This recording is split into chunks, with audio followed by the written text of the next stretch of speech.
ओम नमो भगवते वासुदेवाय। श्रीमद् भागवत महापुराण की प्रतिदिन कथा अध्ययन में अभी तक हमने पंचम स्कंद के 13वें अध्याय में राजा रहुगण का जो संशय होता है उसको जड़ भरकर दूर करते हैं। वे बताते हैं कि व्यवहारिक संबंधों के कारण आपस में एक दूसरे का द्वेष भाव बढ़ जाता है। और इसी प्रकार आज हम जानेंगे 14वां अध्याय भव वाटविका का स्पष्टीकरण। जय श्री कृष्ण। श्री सुखदेव जी कहते हैं, राजन, देह अभिमानी जीवों के द्वारा सत्व आदि गुणों के भेद से शुभ अशुभ और मिश्र 3 प्रकार के कर्म होते रहते हैं। उन कर्मों के द्वारा ही निर्मित नाना प्रकार के शरीरों के साथ होने वाला जो संयोग वियोग आदि रूप अनादि संसार जीव को प्राप्त होता है, उसके अनुभव के 6 द्वार हैं, मन और 5 ज्ञान इंद्रियां। जय श्री कृष्ण। उनसे विवश होकर यह जीव समूह मार्ग भूलकर भयंकर वन में भटकते हुए धन के लोभी बंजारों के समान पर समर्थ भगवान विष्णु के आश्रित रहने वाली माया की प्रेरणा से बेहड़ वन के समान दुर्गम मार्ग में पड़कर संसार वन में जा पहुंचता है। यह वन शमशान के समान अत्यंत अशुभ है। जय श्री कृष्ण। इसमें भटकते हुए उसे अपने शरीर से किए हुए कर्मों का फल भी यह भोगना पड़ता है। यह अनेकों विघ्नों के कारण उसे अपने व्यापार में सफलता भी नहीं मिलती, तो भी यह उनके उसके श्रम को शांत करने वाले श्री हरि और गुरुदेव के चरणारविंद मकरंद मधु के रसिक भक्त भ्रमरों के मार्ग का अनुसरण नहीं करता। जय श्री कृष्ण। इस संसार वन में मन सहित 6 इंद्रियां ही अपने कर्मों की दृष्टि से डाकू के समान है। पुरुष बहुत सा कष्ट उठाकर जो धन कमाता है उसका उपयोग धर्म में होना चाहिए। वही धर्म यदि साक्षात भगवान परम पुरुष की आराधना के रूप में होता है तो उसे परलोक में निश्रेयस का हेतु बतलाया गया है। जय श्री कृष्ण।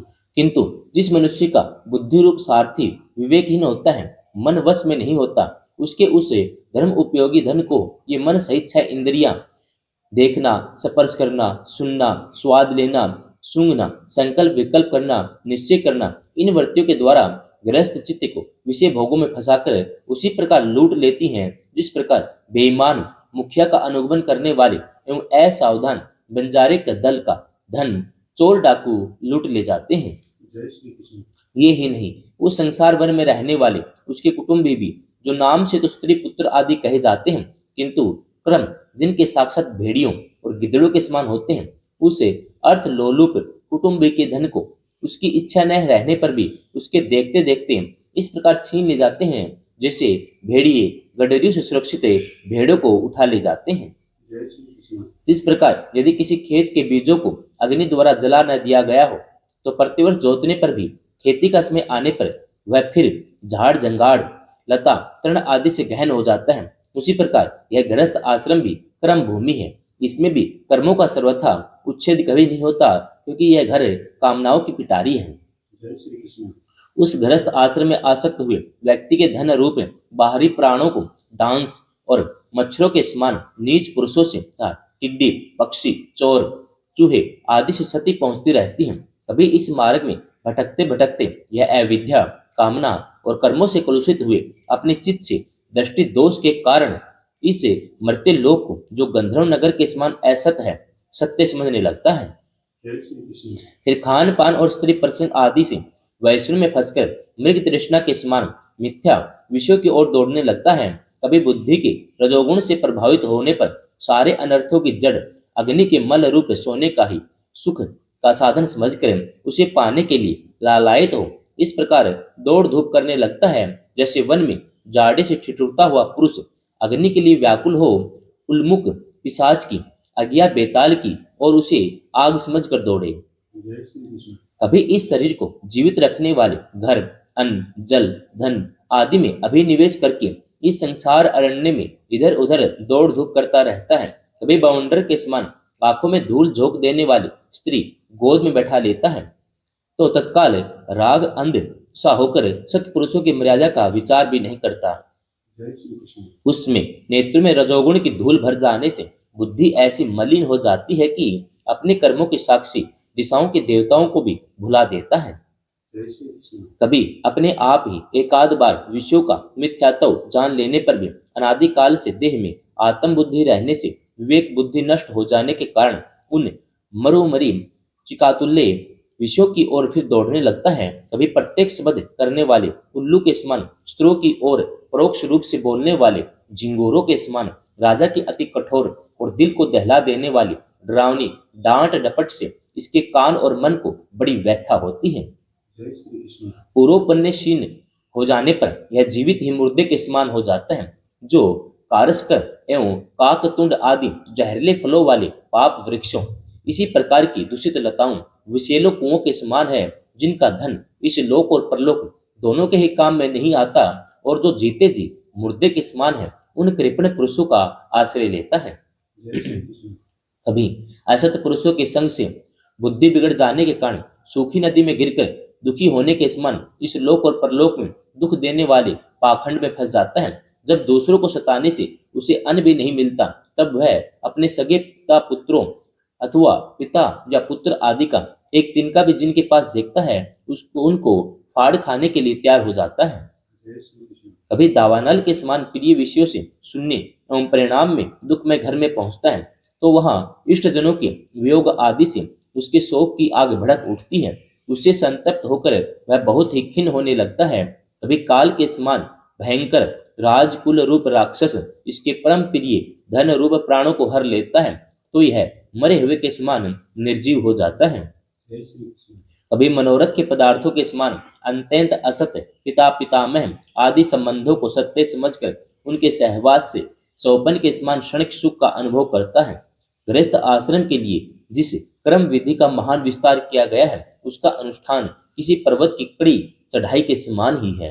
जय श्री कृष्ण। लोगों को उस ओर प्रवृत्त देखकर उनकी देखा देखी जब यह भी उसे पूरा करने का प्रयत्न करता है, तब तरह तरह की कठिनाइयों से क्लेशित होकर कांटे और कंकड़ों से भरी भूमि में पहुंचे हुए व्यक्ति के समान दुखी हो जाता है। कभी पेट की असह्य ज्वाला से अधीर होकर अपने कुटुंब पर ही बिगड़ने लगता है। फिर जब निद्रा रूप अजगर के चंगुल में फंस जाता है, तब अज्ञान रूप घोर अंधकार में डूबकर सूने वन में फेंके हुए मुर्दे के समान सोया पड़ा रहता है। जय श्री कृष्ण। उस समय इसे किसी बात की सुधि नहीं रहती। कभी दुर्जन रूप काटने वाले जीव इतना काटते तिरस्कार करते हैं कि इसके ग्रह रूप दांत जिनसे यह दूसरों को काटता था टूट जाते हैं। तब इसे अशांति कारण नींद भी नहीं आती था। मन वेदना के कारण क्षण क्षण में विवेक शक्ति क्षीण होते रहने से अंत में अंधे की भांति या नरक रूप अंधे कुएं में जा गिरता है। जय श्री कृष्ण। कभी विषय सुख रूप मधुकणों को ढूंढते ढूंढते जब यह लुक छिपकर पर स्त्री या पर धन को उड़ाना चाहता है, तब उनके स्वामी या राजा के हाथ से मारा जाकर ऐसे नरक में जा गिरता है जिसका और छोर नहीं है। जय श्री कृष्ण। इसी से ऐसा कहते हैं कि परवर्ती मार्ग में रहकर किए गए लौकिक और वैदिक दोनों प्रकार के क्रम जीव को संसार की प्राप्ति कराने वाले हैं। यदि किसी प्रकार राजा आदि के बंधन से छूट भी गया, तो अन्य अन्य से अपहरण किए हुए उन स्त्री और धन को देवदत्त नाम का कोई दूसरा व्यक्ति छीन लेता है। उससे विष्णु मित्र नाम का कोई तीसरा व्यक्ति झटक लेता है। इस प्रकार वे भोग एक पुरुष से दूसरे पुरुष के पास जाते रहते हैं, एक स्थान पर नहीं ठहरते। जय श्री कृष्ण। कभी कभी शीत और वायु आदि अनेकों आधि देविक आधि भौतिक आध्यात्मिक दुख की स्थितियों की निवारण करने में समर्थ न होने से यह अपार चिंताओं के कारण उदास हो जाता है। कभी परस्पर लेन देन का व्यवहार करते समय किसी दूसरे का थोड़ा सा दमड़ी भर अथवा इससे भी कम धन चुरा लेता है, तो इस बेईमानी के कारण उससे वैर ठन जाता है। जय श्री कृष्ण। राजन, इस मार्ग में पूर्व उक्त विघ्नों के अतिरिक्त सुख दुख राग द्वेष भय अभिमान प्रमाद उन्माद शोक मोह लोभ मात्सर्य ईर्ष्या अपमान क्षुधा पिपासा आदि व्याधि जन्म जरा और मृत्यु आदि और भी अनेकों विघ्न हैं। इस विघ्न बहुल मार्ग में इस पर भटकता हुआ यह जीव किसी समय देव माया रूपिणी स्त्री के बाहुपास में पड़कर विवेकहीन हो जाता है। जय श्री कृष्ण। तब उसी के लिए विहार भवन आदि बनवाने की चिंता में ग्रस्त रहता है। उसी के आश्रित रहने वाले पुत्र पुत्री अन्य अन्य स्त्रियों के मीठे मीठे बोल चितवन चेष्टाओं में आसक्त होकर उन्हीं में चित्त फंस जाने से वह इंद्रियों का दास अपार अंधकार में नरकों में गिरता है। जय श्री कृष्ण। काल चक्र साक्षात भगवान विष्णु का आयुध है। वह परमाणु से लेकर द्विप्रारब्ध पर्यंत क्षण घटी आदि अवयवों से युक्त है। वह निरंतर सावधान रहकर घूमता रहता है। जल्दी जल्दी बदलने वाली बाल्य यौवन आदि अवस्था ही उसका वेग है। उसके द्वारा वह ब्रह्म से लेकर शुद्रा अति शुद्र तृण पर्यंत सभी भूतों का निरंतर संहार करता रहता है। कोई भी उसकी गति में बाधा नहीं डाल सकता। उससे भय मानकर भी जिनका यह काल चक्र निज आयुध है, उन साक्षात भगवान यज्ञ पुरुष की आराधना छोड़कर वह मंदमती मनुष्य पाखंडियों के चक्कर में पड़कर उनके कंक, गिद्ध, बगुला और बटेर के समान आर्य शास्त्र बहिष्कृत देवताओं का आश्रय लेता है, जिनका केवल वेद बाह्य अप्रामाणिक आगमनों में ही उल्लेख किया है। जय श्री कृष्ण। ये पाखंडी तो स्वयं ही धोखे में है। जब यह भी उनकी ठगाई में आकर दुखी होता है तब ब्राह्मणों की शरण लेता है, किंतु उपनयन संस्कार के अनंतर स्रोत समार्थ कर्मों से भगवान यज्ञ पुरुष की आराधना करना आदि जो उनका शास्त्र उक्त आचार है वह इसे अच्छा नहीं लगता। इसलिए वेद उक्त आचार के अनुकूल अपने में शुद्धि न होने के कारण यह क्रम शून्य शुद्र कुल में प्रवेश करता है, जिसका स्वभाव वानरों के समान केवल कुटुंब पोषण और स्त्री सेवन करना ही है। जय श्री कृष्ण। वहां बिना रोक टोक स्वच्छंद विहार करने से इसकी बुद्धि अत्यंत दीन हो जाती है। एक दूसरे का मुख देखना आदि विषय भोगों में फंसकर इसे अपने मृत्यु काल का स्मरण नहीं होता। वृक्षों के समान जिनका लौकिक सुख ही फल है, उन घरों में सुख मानकर वानरों की भांति स्त्री पुत्र आदि में आसक्त होकर यह अपना सारा समय मैथुन आदि विषय भोगों में ही बिता देता है। जय श्री कृष्ण। इस प्रकार परवर्ती मार्ग में पड़कर सुख दुख भोगता हुआ यह जीव रोग रूपी गिरी गुहा में फंसकर उसमें रहने वाले मृत्यु रूप हाथी से डरता रहता है। कभी कभी शीत वायु आदि अनेक प्रकार के आधि देविक आधि भौतिक आध्यात्मिक दुखों की निवृत्ति करने में जब असफल हो जाता है तब उस समय अपार विषयों की चिंता से यह खिन्न हो उठता है। कभी आपस में क्रय विक्रय आदि व्यापार करने पर बहुत कंजूसी करने से इसे थोड़ा सा धन हाथ लग जाता है। जय श्री कृष्ण। कभी धन नष्ट हो जाने से जब इसके पास सोने बैठने खाने आदि की भी कोई सामग्री नहीं रहती तब अपने अभिष्ट भोग न मिलने से यह उन्हें चोरी आदि बुरे उपायों से पाने के निश्चय करता है। इससे इसे जहां तहां दूसरे के हाथ से बहुत अपमानित होना पड़ता है। इस प्रकार धन की आसक्ति से परस्पर वैर भाव बढ़ जाने से यह अपनी पूर्व वासनाओं से विवश होकर आपस में विवाह आदि संबंध करता और छोड़ता रहता है। जय श्री कृष्ण। इस संसार मार्ग में चलने वाला यह जीव अनेक प्रकार के क्लेश और विघ्न बाधाओं से बाधित होने पर भी मार्ग में जिस प्रकार जहाँ आपत्ति आती है अथवा कोई मर जाता है उसे जहाँ का तहाँ छोड़ देता है और नए जन्मे हुओं को साथ लगाता है। कभी किसी के लिए शोक करता है, कभी किसी का दुख देखकर मूर्छित हो जाता है, किसी के वियोग होने की आशंका से भयभीत हो उठता है, किसी से झगड़ने लगता है, कोई आपत्ति आती है तो रोने चिल्लाने लगता है, कभी कोई मन के अनुकूल बात हो गई तो प्रसन्नता के मारे फूला नहीं समाता, कभी गाने लगता है, कभी उन्हीं के लिए बंधने में नहीं हिचकता। जय श्री कृष्ण। साधुजन इसके पास कभी नहीं आते, यह साधु संग से सदा वंचित रहता है। इस प्रकार यह निरंतर आगे ही बढ़ रहा है। जहाँ से इसकी यात्रा आरंभ हुई है, जिसे इस मार्ग की अंतिम अवधि कहते हैं, उस परमात्मा के पास यह अभी तक नहीं लौटा है।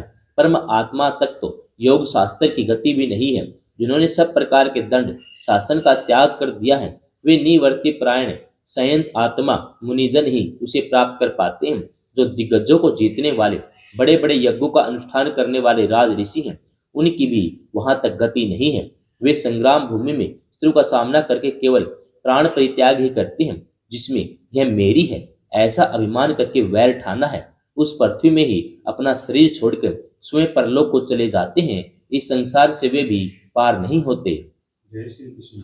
अपने पुण्य कर्म रूप लता का आश्रय लेकर यदि किसी प्रकार यह जीव इन आपत्तियों से अथवा नरक से छुटकारा पा भी जाता है तो भी इसी प्रकार संसार मार्ग में भटकता हुआ इस जन समुदाय में मिल जाता है। यही दशा स्वर्ग आदि उद्धव लोकों में जाने वालों की होती है। जय श्री कृष्ण। राजन, राज ऋषि भरत के विषय में पंडित जन ऐसा कहते हैं, जैसे गरुड़ जी की होड़ कोई मक्खी नहीं कर सकती, उसी प्रकार राज ऋषि महात्मा भरत के मार्ग का कोई अन्य राजा मन से भी अनुसरण नहीं कर सकता। उन्होंने पुण्य कीर्ति श्री हरि में अनुरक्त होकर अति मनोरम स्त्री पुत्र मित्र राज्य आदि को युवा अवस्था में ही विष्ठा के समान त्याग दिया था। दूसरों के लिए तो इन्हें त्यागना बहुत ही कठिन है। जय श्री कृष्ण। उन्होंने अति दुस्तेज पृथ्वी उत्तर स्वजन, संपत्ति, स्त्री की भी, जिसके लिए बड़े बड़े देवता भी लालायित रहते हैं, किंतु जो स्वयं उनकी दया दृष्टि के लिए उन पर दृष्टिपात करती रहती हैं, उन लक्ष्मी की भी लेस मात्र इच्छा नहीं की। यह सब उनके लिए उचित ही था, क्योंकि जिन महानुभावों का चित्त भगवान मधुसूदन के सिवा अनुरुक्त हो गया है, उनकी दृष्टि में मोक्ष पद भी अत्यंत तुच्छ है। जय श्री कृष्ण। उन्होंने मृग शरीर छोड़ने की इच्छा होने पर उच्च स्वर से कहा था कि धर्म की रक्षा करने वाले, धर्म अनुष्ठान में निपुण, योग गम्य, सांख्य के प्रतिपाद, प्रकृति के अधीश्वर, यज्ञ मूर्ति, सर्व अंतर्यामी श्री हरि को नमस्कार है। जय श्री कृष्ण। राजन, राज ऋषि भट्ट के पवित्र गुण और कर्मों की भक्तजन भी प्रशंसा करते हैं। उनका यह चरित्र बड़ा कल्याणकारी, आयु और धन की वृद्धि करने वाला, लोक में सुयश बढ़ाने वाला और अंत में स्वर्ग और मोक्ष की प्राप्ति कराने वाला है। जय श्री कृष्ण। जो पुरुष इसे सुनता या सुनाता है, इसका अभिनंदन करता है, उसकी सारी कामनाएं स्वयं ही पूर्ण हो जाती हैं, दूसरों से उसे कुछ भी नहीं मांगना पड़ता। जय श्री कृष्ण। 14वां अध्याय समाप्तम। जय श्री कृष्ण।